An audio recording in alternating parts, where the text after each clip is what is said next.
Sa dugang pa nga balita lokal, ginakabig sa nga nakbayan panay nga mga band-aid solusyon ng mga tikang sa nagapangunang isyu sa pungsod. Nga gintalakay ni President Ferdinand Marcos Jr. sa iya ikalimang nga State of the Nation Address o Konsona.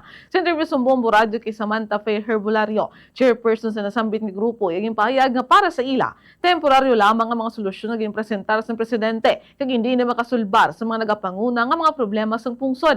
Sunod pa kay Herbolario, apisar ginanunsyo na sang presidente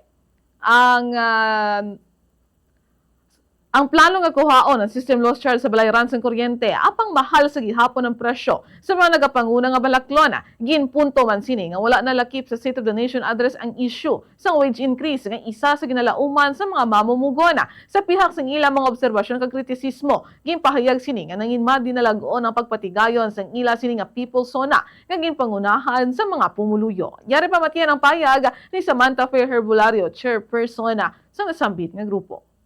Madamo siya naging mention nga sektor, madamo siya naging mention nga mga issues.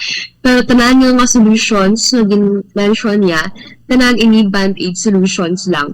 Sige, i-specify nato, no? Ginhambal niya nga may ara siya move nga i-abolish ang systems loss halin sa bill naton sa kuryente. Pero dumduman naton nga mahal gihapon ang mga bills naton tungod sa pag-privatize ng ato ng kuryente and other social services.